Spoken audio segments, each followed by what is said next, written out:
Vous verrez qu'il est possible dans cette formation de mettre en forme votre texte à l'aide d'effets de couleurs de remplissage ou de contours.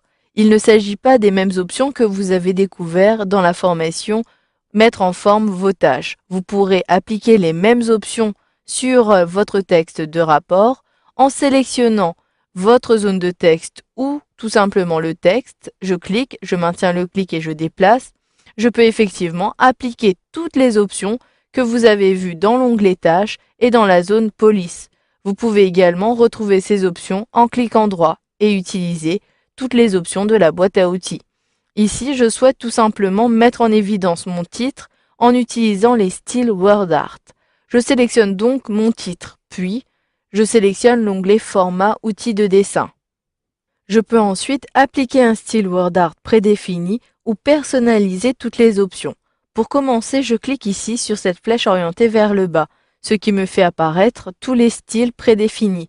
Si je souhaite appliquer ce style, il me suffit de sélectionner le style et automatiquement, le style est appliqué à mon titre.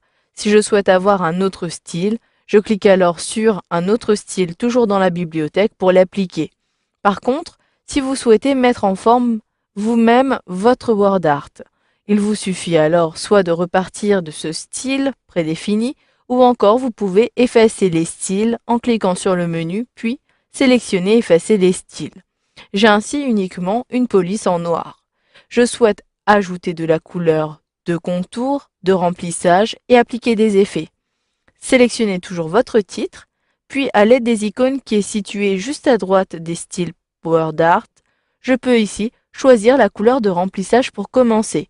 Je clique sur le menu déroulant. Vous retrouvez une palette de couleurs traditionnelles.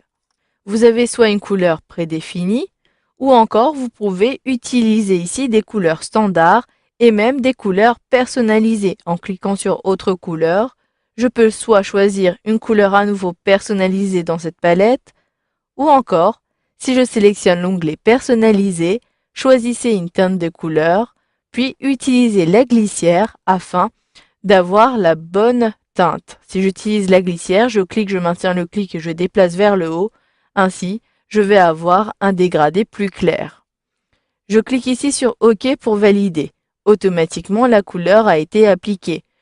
Je souhaite maintenant appliquer une couleur de contour à mon texte. Il me suffit alors de sélectionner le deuxième menu qui est situé toujours dans le ruban, puis je sélectionne une couleur si je souhaite avoir une couleur plutôt noire. Je clique ici sur le noir et si je clique à l'extérieur, j'ai effectivement mon texte ici qui possède un contour noir. Si je sélectionne à nouveau cette zone de texte, je peux maintenant appliquer des effets. Mais vous pouvez avant cela modifier l'apparence du contour. Si je clique sur l'onglet Format, toujours depuis le même menu des contours, vous pouvez ajouter l'épaisseur depuis ce sous-menu contextuel. Si je souhaite avoir une épaisseur de 3, vous le voyez, j'ai ici le trait qui a été augmenté. Vous pouvez ne plus avoir cette épaisseur en réduisant le point de l'épaisseur. Maintenant, je souhaite appliquer des effets. Je sélectionne alors le troisième menu déroulant. Vous pouvez appliquer un effet d'ombre, de réflexion, lumière et même ici des rotations 3D. Une fois que vous avez choisi le type d'effet que vous souhaitez avoir, sélectionnez votre menu, puis sélectionnez ici l'effet.